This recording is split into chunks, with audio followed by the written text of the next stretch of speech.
Most people don't realize that there are quite a few official California legislative publications. Most are aware of the Assembly and Senate daily files. Some are aware of the daily journals, but there are many other publications. And so the purpose of this video podcast is to review and provide you with an overview of those legislative publications. Of note is that several of these publications are actually specified in statute. California Government Code in Article 1, sections 9700 to 9708 actually deal with legislative publication. All printing for the legislature, and of course, the two houses, the Assembly and Senate, are governed by individual rules as well as the joint rules.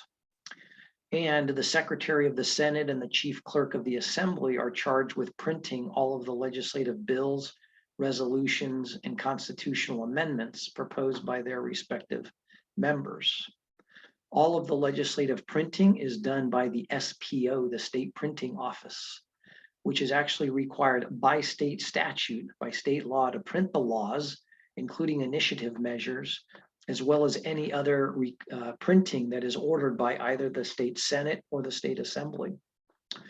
By the way, by statute, the officers of the Assembly, including their names and titles, must appear on the front of all Assembly publications. There is no such statutory requirement, on the other hand, for the members of the Senate. However, nonetheless, the same procedure is used in that house. So let's take a look at some of the provisions of the Government Code before looking at the individual publications. Government Code Article 2, sections 9720 to 9724 deal with the daily journals of the Assembly and Senate. Of course, they have to be published by the SPO, and at least one copy of each daily journal of the Assembly and Senate must be authenticated. And after the final adjournment of the legislature, the journals for the entire session are bound and provided to the Secretary of State's office. Article 3, sections 9740 to 9744 deal with the legislative manual. Many people aren't aware of this document. The Senate Secretary and the Assembly Chief Clerk are required by statute to compile the legislative manual, basically a handbook, every December of the two-year session in the even-numbered year at the start. The manual includes all the state officers, members of the legislature, the officers of the two houses, lists of committees, rules of the houses, the joint rules, and other information that they deem to be useful to the legislature. And the manual is provided to each legislator and elected state officer, as well as the libraries around the state. Article 4 of the Government Code, sections 9760 to 9768, deal with the preparation and printing of statutes or state laws. So when a law is signed by the governor, the SPO, the State Printing Office, has to be notified of that law's enactment. And the SPO is required to print a sufficient number of copies of the law as well as resolutions. The Office of Legislative Counsel provides the SPO with the new and revised codes, which are then printed in a bound volume of the statutes from the legislative session by two-year session. Also, the Department of General Services, DGS, directs the preparation of the statutes after the legislature session concludes. In addition to the preparation of the statutes for each two-year session, there's also a required index and statutory record. And the effective date of each act is placed in there, among other places. And pursuant to the Government Code, the beginning of each volume of the statutes has to include certain information. Also of interest is that existing state law, again, the Government Code actually requires these statutes to be bound in law buckram binding, whatever that type of binding is. Article 5 of the Government Code provides sections 9790 to 9792. These sections deal with the distribution of statutes and legislative publications. DGS, again, the Department of General Services, is required to maintain a bill filing room for the Senate and Assembly, which is currently in the basement of the historic section of the state capitol. And they're required to file all bills, resolutions, journals, and other legislative documents. Also, DGS is required to distribute copies of laws, resolutions, and journals to certain specified elected officials and libraries. And then other copies that are produced are actually sold to members of the public. Article 6 of the Government Code, which contains just one section, section 9795, deals with agency reports to the legislature. And that provides that any report that's required or requested by statute that is submitted by a state or local agency to the legislature is required to be submitted as a printed copy to the Senate Secretary and an electronic copy to the Assembly Chief Clerk, as well as either an electronic or printed version of the report to the Office of Legislative Counsel. The statute also requires each report to contain a one-page executive summary. And the Office of Legislative Counsel actually makes available a list of all these reports that have been submitted by state and local agencies. And one last requirement is that any of these reports have to be downloadable from that agency's internet website. So while the names and intended purposes of a number of publications are similar, there are some differences between the Senate and Assembly legislative publications. So let's take a quick look at them. The daily files, the first major one.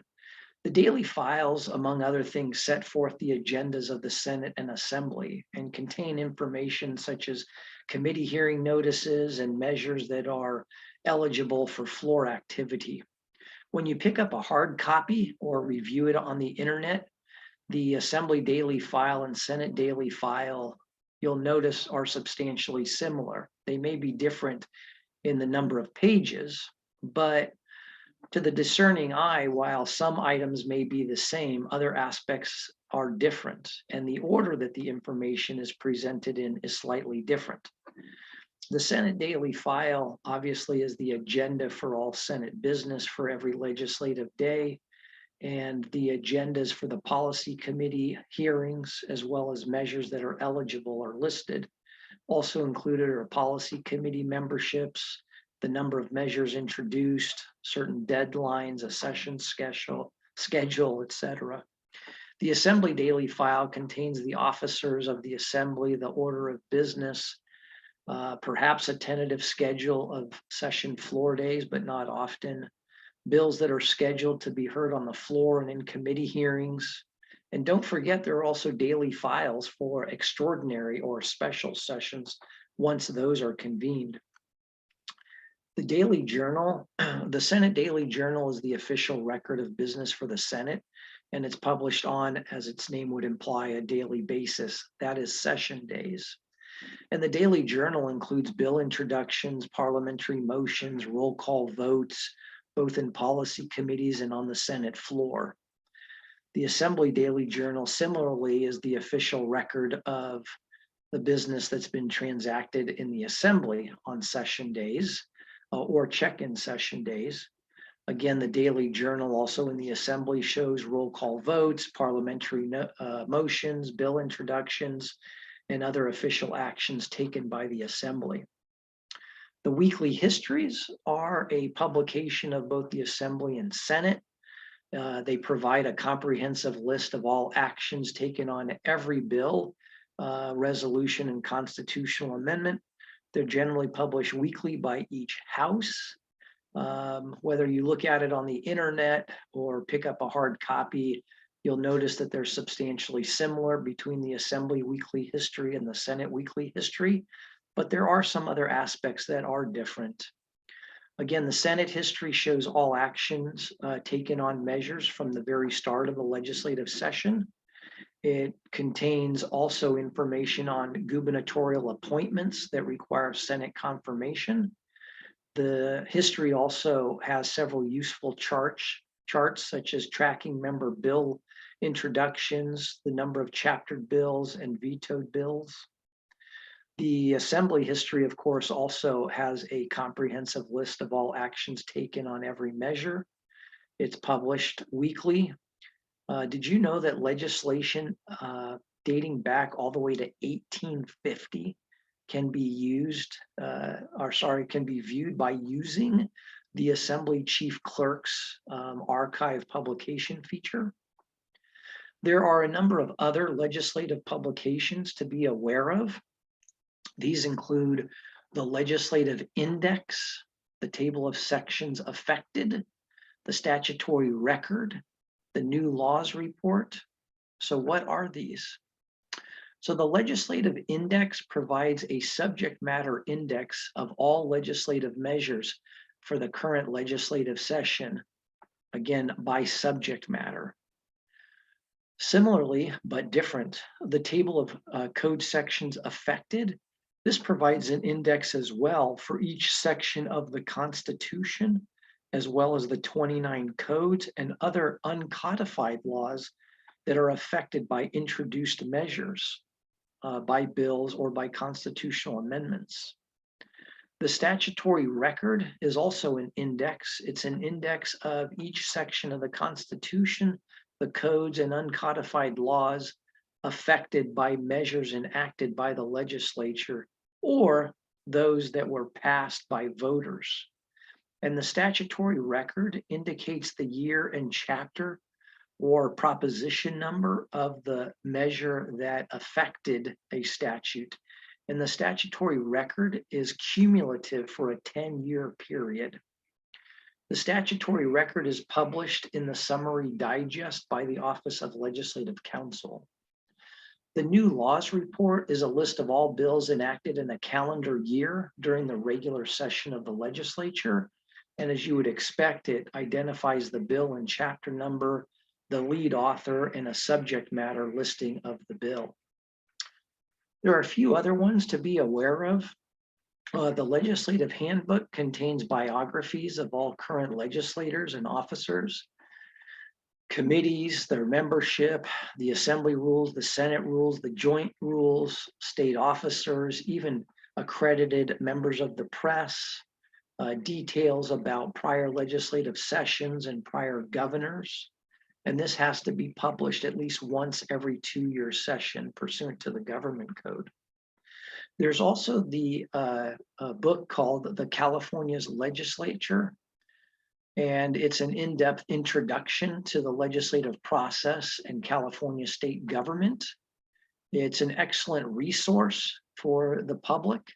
It includes topics like a history of the state, some constitutional and election law provisions, a discussion of term limits, the state emblems, the legislative process. It also discusses the executive and judicial branches and provides a glossary of legislative terms. The last item, type publication to be aware of, is agency reports. And that document provides a list of all the reports by various state and local agencies that are either required or requested to be submitted to the California Legislature or to the governor.